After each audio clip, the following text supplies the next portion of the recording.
All right, what's going on, everybody? So it's now official. UFC 327 is now 100% confirmed, all of the fights and everything. And it is also confirmed that Alex Pereira is vacating his light heavyweight championship and fighting at heavyweight against Ciryl Gane. Will it be at the White House? What I'm going to be doing is talking about all these confirmed fights and if Alex Pereira is about to become triple champ. First, let's talk about this Alex Pereira moving up situation before I talk about 327, because this has big implications. This graphic isn't official or anything. It could be potentially after the White House card, but I think that this is going to be in the White House card. I believe that we now have 2 confirmed fights.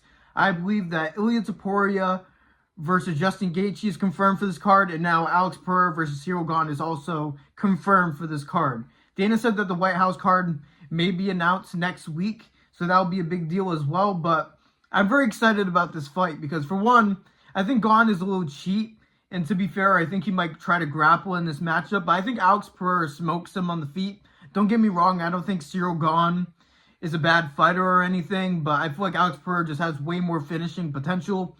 And I know Ciryl Gane is a big dude, but I think that Ciryl Gane's going to use that in the grappling, and that may make things interesting to see if Alex Pereira got it. He was able to stuff the takedowns of Ankalaev, and I'm just very gassed about this fight. I've been calling for this fight because there were rumors about a bunch of different fights for Alex Pereira at light heavyweight that I just didn't really like, unless it was Oberg. The rest of them were bullshit, like Khamzat moving up. There were a lot of annoying rumors behind Alex Pereira, and I think this is the best case scenario since Tom Aspinall can't come back. Alex Pereira becomes triple champ with Ciryl Gane, and then we get Alex Pereira versus Tom Aspinall when he comes back, because fuck Ciryl Gane. They could run the rematch at some other time. So I'm very excited for this fight. Alex Pereira is one of my favorite fighters in UFC.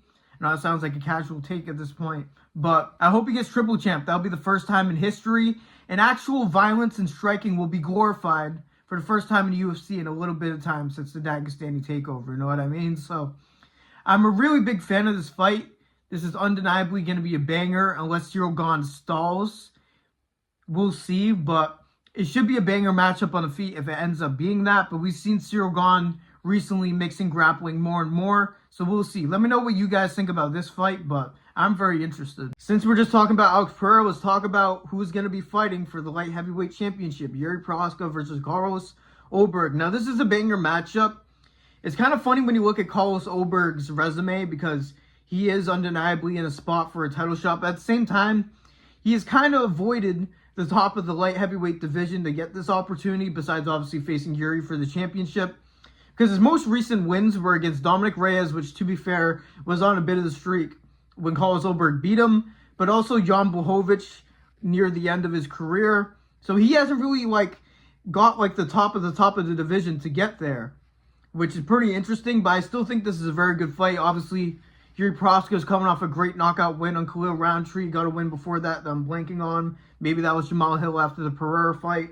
But Jiří Procházka is the most entertaining fighter in potentially UFC history. His fights are always entertaining. It's going to be precision striking versus Jiří Procházka. Basically, Carlos Oberg is very accurate, especially with his kicks. Nasty low kicks, nasty body kicks, set ups the head kicks well. Probably some of the best at light heavyweight now that Alex Pereira is no longer there. So I think this is a banger matchup, and I think this is a great opportunity. This is the fight that I was calling for. Thank God. They didn't do Jiří versus Khamzat.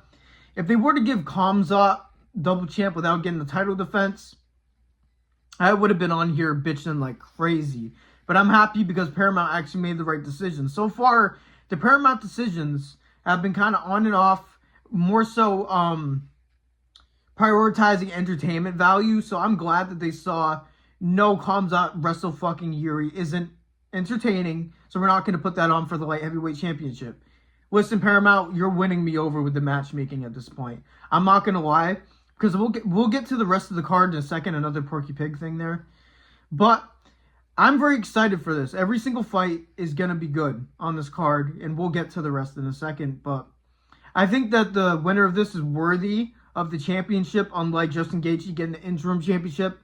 Luckily, this undisputed title fight actually is going to mean something. Now let's talk about this co-main event, because this is also a banger matchup. Joshua Van versus Tara. Now, I find this very interesting because obviously Joshua Van won the championship in a very unfortunate way, but I really like Joshua Van, the way he fights. I love fighters with a strong boxing base. He has great combination work, boxing, and especially counterattacks. That's how he got Brandon Royval. He just had a bunch of great wins, and same thing with Tatsuro Terra. He was able to dominate and get Brandon Royval out of there, I believe, in the, Brandon Moreno in the first round. An absolute domination, especially beating Moreno like that. That means a lot. So if it wasn't going to be Pantoja, it was going to be Terra 1,000,000% in this fight. And I'm all for it because they've both been on an absolute tear. Obviously, Joshua Van had one of the best 2025s in UFC, basically going from the top of the division to being champion. It is a very impressive year. And Terra has just been destroying everybody, man. His grappling and his kicking has been too much for people. So is Terra going to be able to handle the boxing and counterpunching of Joshua Van? Excuse me. And is Joshua Van going to be able to handle the grappling and the kicks of Terra? Because I feel like at the top of the division, Joshua Van's grappling defense just hasn't really been tested. I don't think Royval tested it in that fight from what I remember. And especially just at the top of the division, nobody's really grappled Van yet. We haven't seen it and how good his defense is. So that's why I think these things are very interesting here. And obviously his striking is so good that you can't fully count him out. So I don't really have an official prediction at this point. I'm going to have to go into the film room before the actual prediction when the event comes up. But if I don't see the grappling defense that I want from Joshua Van, I may pick Terra in this fight. Let me know if you guys agree. But I think this is a banger fight. Obviously, the lighter division fight's usually entertaining, striking heavy, and a lot of movement and fast striking. But I'm just gassed about this fight. This is a banger main event and co-main event of this card, especially when things have been as dry as they have been. Now, for the next fight I'm going to be talking about is Curtis Blaydes versus Josh Hokit. Now, hey, you. Yes, you. Come here. Come here. Subscribe, you fucking pussy. I think this speaks volumes to Paramount's look at Josh Hokit, because you would think with how Sean Strickland has been getting treated with his mic getting cut off and all these type of things, you would think that they would also hate Josh Hokit, right? Clearly not, because they are giving him a huge loft here, because I feel like this is a great matchup for him. I think this could be a great opportunity for him to jump right into the rankings and pretty high up into the rankings. I know Curtis Blaydes is kind of on his way out. He's not in his prime. He isn't as good as he used to be. I say exactly. If they want to build Josh Hokit, this is going to be great. Josh Hokit has been able to put hands on everybody. He has great boxing. And just his hand speed, to put it lightly, is just way better than those fat heavyweights, unranked heavyweights, and the top of the division heavyweights. At least Curtis Blaydes is built pretty nicely. Pause. He's just not absolutely obese. And he's strong. He has a big wrestling background. And especially late in his career, he's striking less and less and grappling more and more. So we can see how well Josh Hokit deals with high-level wrestling at heavyweight. We can see if he could get out of it and knock out Curtis Blaydes, who has got knocked out a few times in his career now at this point. This is going to be a great opportunity for Hokit, because this could skyrocket him into big fights in the heavyweight division. This already is a big heavyweight fight. But again, I just feel like it caught me off guard. I thought they would suppress Josh Hokit a little bit, like they did with Strickland. Even though Strickland might get a big fight, I don't know. I thought that they would suppress these guys and they were going to keep being lame, but maybe this is a sign that they're not going to be lame all the time. And maybe they actually like Josh Hokit as a star, despite his views and his post-fight press conferences. So, yeah, clearly this is a big opportunity for Hokit, and hopefully he wins. I think he's hilarious. Now let's talk about the last fight on the main card. Well, obviously not the main event, but the first fight on the main card. Johnny Walker versus Dominic Reyes. Now, why the hell did they put the two guys that can't take another knockout against each other, that are obviously going to strike and try to knock each other out? The loser of this is probably going to lose their chin forever.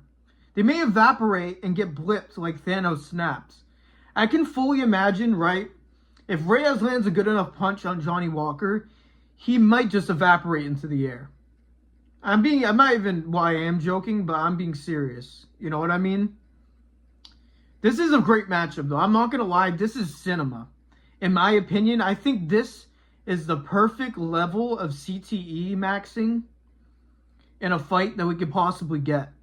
These two have gotten slimed out so many times.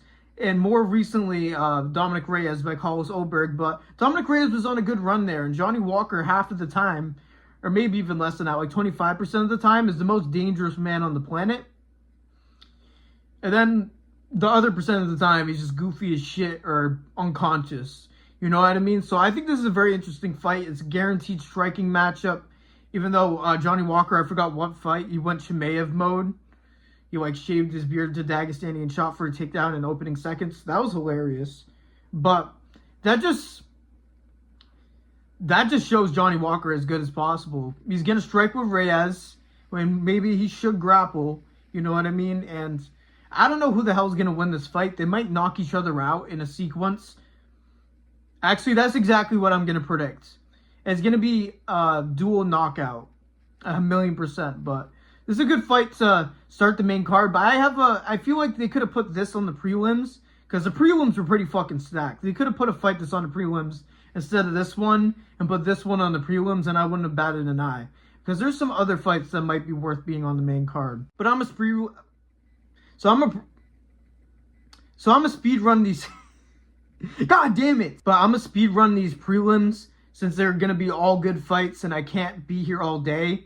You guys aren't going to watch a video that long. So Arms Up Mirzakhanov versus Paulo Costa will be an absolute banger standing matchup. That's another fight you could debate for the main card. Patricio Pitbull versus Aaron Pico. The two Bellator merchants get the face off. Gamrot versus Ribovic, which is whatever, to be honest. Cub Swanson versus Nate Landwehr. Cub Swanson is very entertaining with the way he fights, but this is kind of an unction right here. Kevin Holland versus Randy Brown is an absolute banger by any means. That'll be an absolute scrap. And Kevin Gastelum's tubby ass versus Vicente Luque, which is, I guess, the winner of that may get things back on track, maybe. I don't know. It's definitely a prelims fight on this card. But that might be the most stacked prelim card I have ever seen.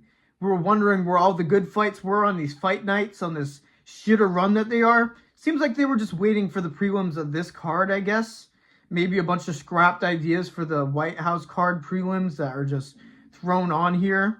Or like stuff that could have been on the main card of the prelim, or of the White House card. They were like, nah.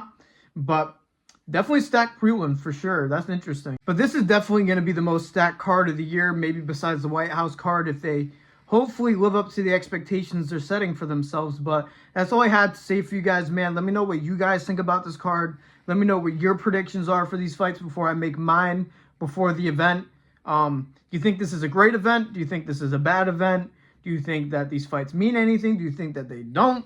But make sure you guys subscribe, turn on notifications, all of that. I do UFC, pro boxing, and Misfits boxing around here. So make sure you guys subscribe for sure.